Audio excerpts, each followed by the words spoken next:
Hi అండి, నమస్తే. ఈరోజు వీడియోలో మనం మామిడికాయ పులిహోర చాలా క్విక్గా టేస్టీగా ఎలా తయారు చేయాలో నేర్చుకుందాం. మామిడికాయ సీజన్ అయిపోతుంది కదా, మరి తయారు చేసుకుందాం. దీనికోసం పుల్లగా గట్టిగా ఉన్న మామిడికాయలు తీసుకోవాలి. ఇప్పుడు మామిడికాయని తొక్కు తీసి ఇలా తురుము పెట్టుకోవాలి. నేను తీసుకున్న అన్నానికి ఒక మామిడికాయ సరిగ్గా సరిపోతుందండి. ఇలా తురుముకొని పెట్టుకున్నాను. ఇక్కడ నేను 2 కప్పుల అన్నాన్ని కొద్దిగా ఉప్పు వేసి ఉడికించుకొని ఒక పళ్ళెంలో వేసుకున్నాను. ఇప్పుడు బాండి తీసుకొని అందులో 3 టేబుల్ స్పూన్ల నూనె వేసి వేడి చేయాలి. నూనె వేడైన తర్వాత 1 కప్పు వరకు పల్లీలు వేసుకొని వేయించుకోవాలి. పల్లీలు మీ రుచిని బట్టి ఎక్కువ తక్కువ వేసుకోవాలి. పల్లీలు సగం వేగిన తర్వాత ఎండుమిరపకాయలు వేసుకొని వేయించుకోవాలి. ఈ పోపు మొత్తం లో ఫ్లేమ్లో మాత్రమే వేయించుకోవాలి. ఎండుమిర్చి వేగిన తర్వాత 1 టేబుల్ స్పూన్ ఆవాలు, పొడవుగా తురుము పెట్టుకున్న పచ్చిమిరపకాయలు 10 వరకు వేసుకోవాలి. పచ్చిమిరపకాయ కారం చాలా బాగుంటుంది.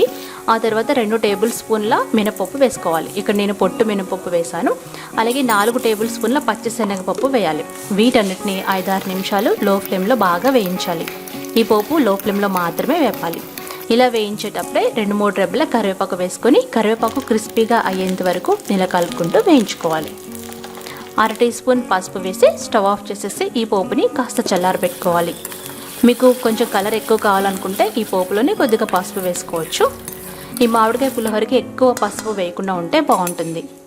ఈ చల్లారిన పోపుని మనం ఉడికించి పెట్టుకున్న అన్నంలో వేసుకోవాలి. ఇప్పుడు అందులోనే రుచికి సరిపడా ఉప్పు వేసుకోవాలి. ఉప్పు కూడా పోపులో వేసేసుకోవచ్చు.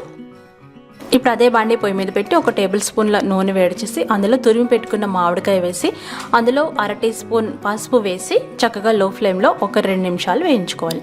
మరి ఎక్కువసేపు వేయించకూడదు. జస్ట్ ఒక 2 నిమిషాలు అలా వేయించేసి ఇలా వేయించిన మామిడి తురుమును కూడా మనం అన్నంలో వేసేసుకోవాలి.